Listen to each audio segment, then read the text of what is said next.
మొదటి తిమోతికి రాసినటువంటి పత్రిక 6వ అధ్యాయము 17వ వచనము. ఇహమందు ధనవంతులైన వారు గర్విష్ఠులు కాక, అస్థిరమైన ధనమందు నమ్మిక ఉంచక, సుఖముగా అనుభవించుటకు సమస్తమును మనకు ధారాళముగా దయచేయు దేవుని యందే నమ్మకం ఉంచాలి.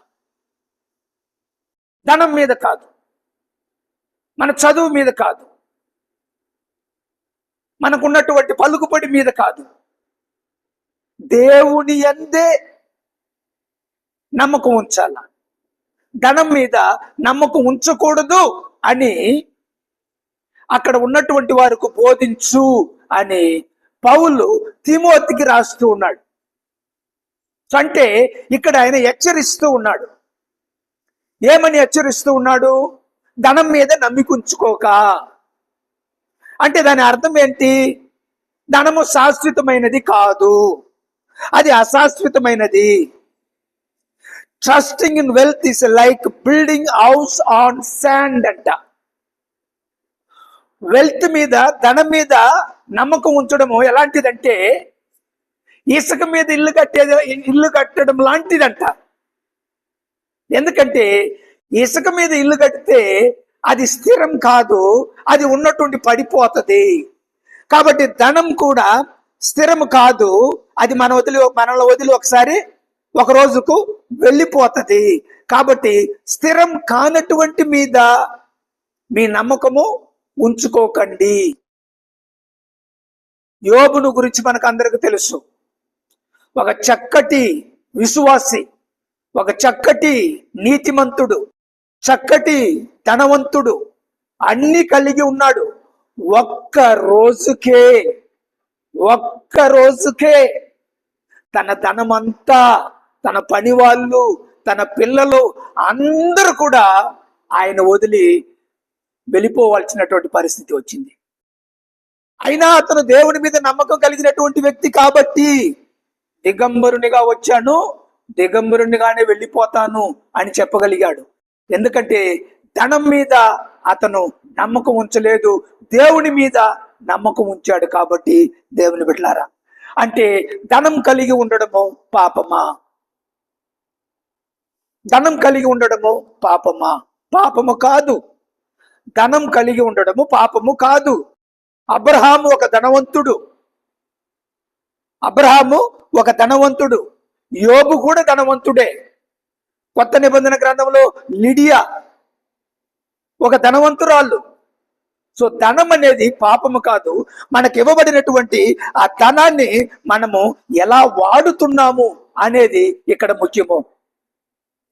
సో ప్రావర్బ్స్, సామెతల గ్రంథము 23వ అధ్యాయము 5వ వచనములో ఈ విధంగా చెప్పి ఉన్నారు.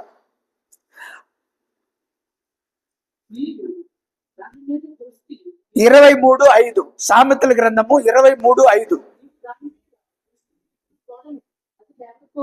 నువ్వు దాని మీద దృష్టి నిలిపిన తోడనే, నువ్వు ధనం మీద ఎప్పుడైతే దృష్టి పెడతావో అది లేకపోవును, నిశ్చయముగా అది రెక్కలు ధరించి ఎగిరిపోవును. పక్షరాజు ఆకాశమునకు ఎగిరిపోనట్లు అది ఎగిరిపోవును. అది అది అది అని రాస్తున్నారు కదా, అది ధనము. పక్షరాజు ఏ విధంగా ఉన్నట్టుండి అకస్మాత్తుగా ఎగిరిపోతాడో, ఆ విధంగా మనం చేర్చి పెట్టినటువంటి ధనము ఒక రోజుకు మనలో వదిలి ఎగిరిపోతుంది. అది నీతో పాటు ఉండదు, నీతో పాటు రాదు. అది ఒక రోజు వస్తుంది, ఆ రోజుకు ఎగిరిపోతుంది అని చెప్పేసి ఇక్కడ బైబిల్ వచనం మనకు తెలియజేస్తున్నది. అలాగా ఎగిరిపోయే దాని మీద, కంటికి కనిపించుకుంటూ వెళ్ళిపోయే దాని మీద నమ్మకం ఉంచడానికంటే కూడా, so you have to trust God. So you have to believe God. So trusting God, believing God is more important than trusting your wealth.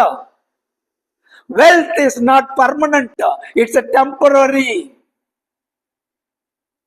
So please, not only wealth, ధనం మాత్రమే కాదు, వారికి తగినట్టుగా వారు వేరే వాటి మీద ఆధారపడతారు.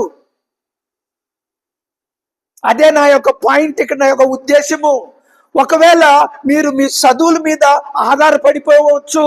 బాగా చదువుకుంటాను, మంచి ఉద్యోగం చేస్తాను, బాగా సంపాదిస్తాను, నేను బాగుంటాను జీవితంలో, నేను నేను నేను నేను అని అనవద్దు. అనడం నా ఉద్దేశం ఇక్కడ. దేవుడు దేవుడు దేవుడు, ఆయన వల్ల నేను సాధించాను, ఆయన వల్ల నేను చేయగలుగుతున్నాను, ఆయన వల్ల అని చెప్పేసి ఎప్పుడైతే దేవునికి ప్రథమ స్థానం ఇస్తామో అప్పుడు మనము దేవుని చేత ఆశీర్వదింపబడతాము. నూతన గ్రంథంలో ఒక ఆయన ఉన్నాడు, విస్తారమైనటువంటి పొలము విస్తారముగా పండిపోయింది. తన కొట్లన్నీ కూడా కొట్టేసి పెద్దవి చేసి వాటిని చేర్చి పెట్టడానికి వాటన్నిటిని చేర్చి పెట్టాడు. చేర్చి పెట్టి తన ప్రాణముతో ఇలా అన్నాడు, ఏమని? నా ప్రాణమా, తినుము, త్రాగుము, సుఖించుము, సంతోషముగా ఉండుము, హ్యాపీగా ఉండుము అని చెప్పేసి తన ప్రాణముతో చెప్పుకున్నాడు. ఎందుకు? విస్తారంగా పండిపోయింది కాబట్టి. అప్పుడు ఒక స్వరము ఆకాశము నుండి, ఒరే వెర్రివాడా, ఈ రోజుకు నీ ప్రాణాన్ని అడుగుచున్నారు అంటే నువ్వు సంపాదించినవి అన్ని ఎవరు వశమగును? కాబట్టి మన ట్రస్ట్ ఎక్కడ ఉంటుందంటే మన సంపాదన మీద ఉంటుంది. సో మన ట్రస్ట్ అక్కడ కాదు ఉండాల్సింది. మరి ఎక్కడ ఉండాలా? మనం చూసినట్లయితే ద్వితీయోపదేశకాండము, డ్యూట్రానమీ ద్వితీయోపదేశకాండము 8వ అధ్యాయము 12వ వచనము నుండి 12, 13 మనం 14 చదువుకుంటాం. అయ్యా, ఈ ఇశ్రాయేలీల్ని పాలు తేను ప్రవహించే కానాను దేశానికి నడిపించిన తర్వాత చెప్పబడినటువంటి వచనాలు ఇవి, చెప్పబడినటువంటి మాటలు ఇవి. ఒకటప్పుడు వాళ్ళ ఐగుప్తులో దాసులుగా ఉండి మోషే ద్వారా పాలు తేను ప్రవహించే కానాను దేశానికి నడిపించిన తర్వాత ఆ దేశంలోనికి వాళ్ళు వెళ్ళిన తర్వాత వాళ్ళ పరిస్థితులు మారబోతుంది, వాళ్ళు బాగుండిపోతున్నారు, వాళ్ళు మంచి వసతి కలిగి ఉండబోతున్నారు. అలాంటి సమయంలో ఈ వచనాలు రాసి ఉన్నారు, చదవండి. మంచి ఇండ్లు కట్టించుకొని వాటిలో నివసింపగా నీ పశువులు నీ గొర్రె మేకలను వర్ధి అయి నీకు వెండి బంగారములు విస్తరించి నీకు కలిగినదంతయు వర్ధిల్లినప్పుడు. చూడండి, ఇల్లు కట్టుకొని బంగారం కొనుక్కొని గొర్రెలు మేకలు ఆవులంతా కొనుక్కొని నువ్వు వసతిగా ఉండేటప్పుడు మంచి ధనం సంపాదించుకున్నప్పుడు ఏమంటున్నాడు? నీ మనస్సు మదించి. మదించి అంటే ఏంటండి? గర్వించి, నీ మనసు గర్వించి, నీ మనసు మదించి. అంటే గర్వం ఎప్పుడు వస్తుందంట? అందుకే పౌలు ముందుగానే చెప్పేశాడు, నువ్వు వాళ్ళకు బోధించు గర్వపడకుండా ఉండునట్లు. గర్వం ఎప్పుడు వస్తుందంటే మంచిగా సంపాదించి, మంచిగా ఇల్లు కట్టుకొని, మంచిగా బంగారం కొనుక్కొని, మంచిగా వెండి కొనుక్కొని, ఆవులు గొర్రెలు మేకలు పశువులు ఇలాంటివన్నీ పొందుకొని మన్ని ఐశ్వర్యముతో మనం జీవించేటప్పుడు అప్పుడు మన మతి ఏం చేస్తుందంట? మతించి.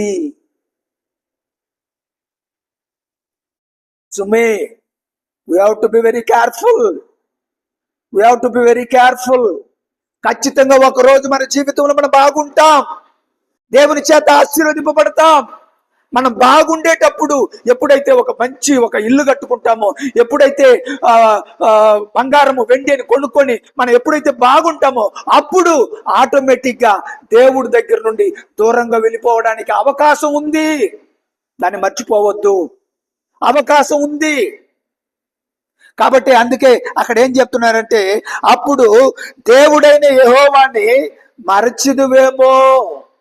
14వ అధ్యాయం చివరిలో ఎప్పుడు వర్ధిల్లినప్పుడు దేవుడైన యెహోవాని మరచిదువు ఏమో. అలాగనే 16వ వచనంలో ఏమంటున్నారు, మీరు మా సామర్థ్యము మా బాహుబలము ఇంత భాగ్యము మాకు కలుగు చేసును అని అనుకుందురు ఏమో. మీ సామర్థ్యం మీద ఆధారపడము, మీ బాహుబలం మీద ఆధారపడము, మరలా చెప్తున్నాను, మీ చదువుల మీద ఆధారపడము, మీ ఉద్యోగాల మీద ఆధారపడము కాదండి. సో దేవుని మీద ఆధారపడాలన్న విషయాన్ని మనం మర్చిపోకూడదు దేవుని బిడ్డలారా. అలాగనే ఆయన ఏమంటున్నారు తెలిసిన, మీరు భాగ్యము సంపాదించుకొనుటకై మీకు సామర్థ్యము కలుగు చేయువాడు ఆయన. మీ భాగ్యము సంపాదించుకొనుటకు మీకు సామర్థ్యము, మీ శరీరములో బలము, మీకు శక్తిని ఇవ్వగలిగింది దేవుడు. ఆయన మిమ్మల్ని ఆశీర్వదించాడు కాబట్టి, శక్తినిచ్చాడు కాబట్టి, భాగ్యాన్ని ఇచ్చాడు కాబట్టి నువ్వు ఇవన్నీ సంపాదించుకోగలిగావు. కాబట్టి నీ ట్రస్ట్, నీ నమ్మకము నువ్వు సంపాదించిన దాని మీద కాదు, కానీ ఆ సంపాదించుకోవడానికి శక్తి బలమునిచ్చినటువంటి దేవుని మీద ఉండాలి.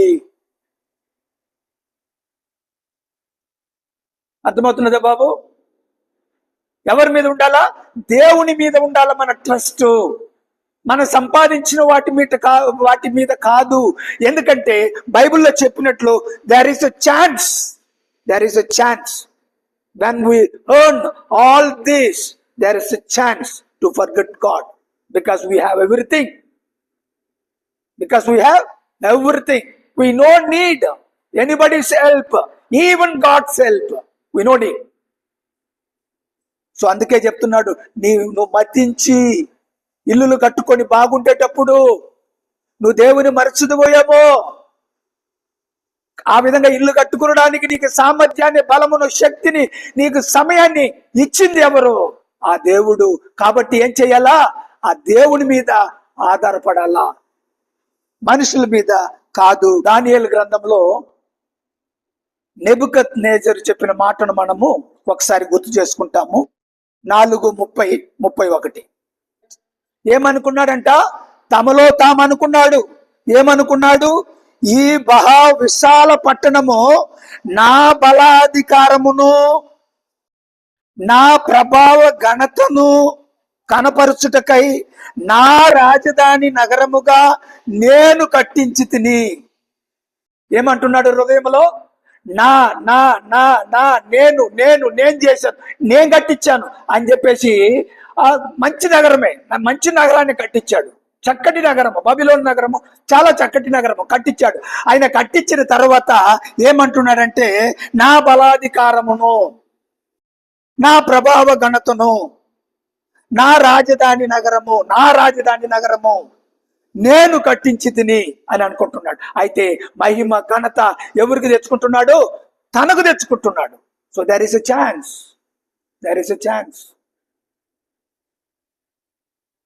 మనం కూడా కొన్ని సమయంలో మనం ఆశీర్వదింపబడినప్పుడు ఆ యొక్క అవకాశాన్ని, ఆ యొక్క స్తుతి, ఘనత, మహిమని దేవునికి ఇవ్వడానికన్నా కూడా అది నా సామర్థ్యము, నా బాహుబలము ఇంతటి దాన్ని నాకు సంపాదించింది అని మనం తీసుకునడానికి అవకాశం ఉంది.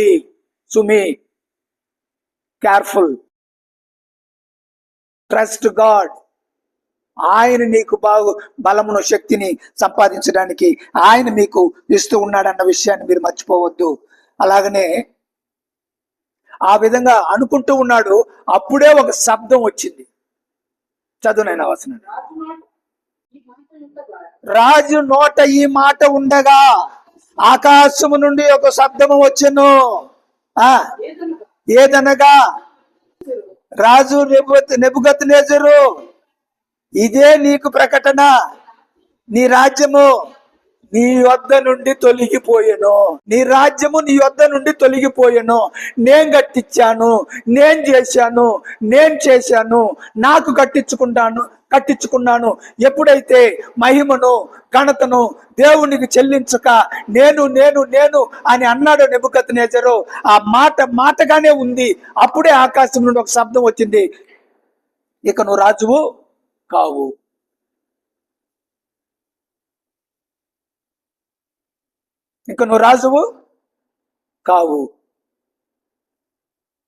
కాబట్టి దేవుని బిడ్డలారా, ఎవరికి చెందాలి?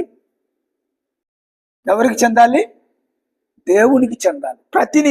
ప్రతినిత్యము ప్రతి విషయములో మనము దేవుని మహిమపరిచే వారముగా ఉండాలి అని చెప్పేసి ఈ సమయంలో నేను మీకు తెలియజేసుకుంటూ ఉన్నాను. జాన్ వెస్లీ ఒక మంచి సేవకుడు ఉన్నాడు. ఇంగ్లాండ్లో పుట్టి పెరిగాడు. మంచి సేవ చేసినటువంటి వ్యక్తి. చాలా వరకు గుర్రముతో వెళ్ళి ఒక 2-3 లక్షలకు పైన కిలోమీటర్ల ప్రయాణాలు చేసి దేవుని గురించి ప్రకటించాడంట మిస్టర్ జాన్ వెస్లీ గారు. ఆయన మెథడిస్ట్ మూవ్మెంట్ ని ప్రారంభించాడు. ఇప్పుడు మెథడిస్ట్ చర్చ్, ప్రతి దేశంలో మెథడిస్ట్ చర్చ్ ఉండాలి. ఆ చర్చిని ప్రారంభించింది John Wesley. John Wesley Methodist movement ని స్టార్ట్ చేశాడు. ఆయన తర్వాత అది చర్చిగా మారి మెథడిస్ట్ చర్చిగా తయారైంది. దాదాపు 40,000 ప్రసంగాలు చేసినటువంటి వ్యక్తి. ఆయన ఒక మాట అంటున్నాడు. ఏమంటున్నాడు తెలిసిన? ఎర్న్ సంపాదించు, earn all you can, save all you can, give all you can. ఆయన సూత్రం అది. ఆయన జీవితంలో పాటించినటువంటి సూత్రం అది. ఏంటంటే earn all you can, save all you can and give all you can. ఎంతవరకు సంపాదించగలవో సంపాదించు. ధనం కలిగి ఉండడము పాపము కాదు. ఎంతవరకు సంపాదించు. Work hard, earn more. Work hard, earn more, live simple life. అది ఆయన సిద్ధాంతం. కష్టపడు, సంపాదించు. అయితే నువ్వు ఎలా జీవించాలా? సింపుల్ గా జీవించాలా అనేది ఆయనది. కాబట్టి ఎర్న్ మోర్, సేవ్. ఎంతవరకు చేర్చి పెట్టగలవు అంతవరకు చేర్చి పెట్టు. But one thing you have to understand, so you have to give. ఈ సిద్ధాంతాన్ని మనం పాటించినట్లయితే మనము ధనం కలిగి ఉండడానికి గురించి మనం భయపడాల్సిన అవసరము లేదు. చక్కటి మాటను చెప్పాడు జాన్ వెస్లీ గారు. ఎంతవరకు సంపాదించగలవో అంతవరకు సంపాదించు. ఎంతవరకు చేర్చి పెట్టగలవో అంతవరకు చేర్చి పెట్టు. ఎంతవరకు ఇవ్వగలవో దేవుని పనికి, దేవుని కార్యానికి, ఫర్ పువర్ పీపుల్, ఆయన పరిచర్య కొరకు, ఆయన సేవ కొరకు ఎంతవరకు ఇవ్వగలవో అంతవరకు ఇవ్వు. ఆయన పరిచర్యకు, ఆయన సేవకు ఎంతవరకు ఇస్తావో అంతవరకు ఇవ్వు అని అంటున్నాడు. కాబట్టి దేవుని బిడ్డలారా, చివరిగా ఒక వచనాన్ని చదువుకొని మనం పూర్తి చేస్తాం. మత్తయి సువార్త 6వ అధ్యాయము 17. భూమి మీద మీ కొరకు ధనమును కూర్చుకొనవద్దు, ఇక్కడ చిమ్మటియు తుప్పును తినివేయును, దొంగలు కన్నము వేసి దొంగిలెదరు.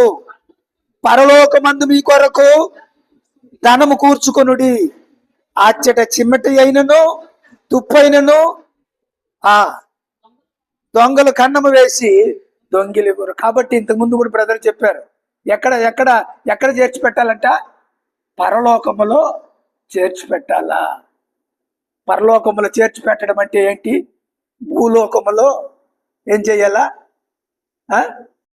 పంచి పెట్టాలా. భూలోకములో ఉన్నటువంటి వారికి, పేదలకు, సేవకు ధారాళముగా సహాయం చేయ. ఎందుకొరకు కష్టపడాలి తెలిసిన? ఇతరులకు ఇవ్వడం కొరకు కష్టపడు. పౌలు చెప్తాడు, కష్టపడు, సంపాదించు. ఎందుకు తెలిసిన? ఇతరులకు ఇవ్వడం కొరకు అని అంటాడు. కాబట్టి నా మాటలు వింటున్నటువంటి దేవుని బిడ్డలారా, ధనం కలిగి ఉండడము పాపము కాదు. ధనం కలిగి ఉండడము పాపము కాదు. ఆ ధనమును how you are managing, the management is very important. How you are managing your wealth. So don't trust your wealth. Trust in God. He will give you ability, strength, wisdom, knowledge to earn money. When you earn money, spend it. Spend it, give it to the poor. God will bless you. దేవుడు మిమ్మల్ని దీవించి ఆశీర్వదించును గాక.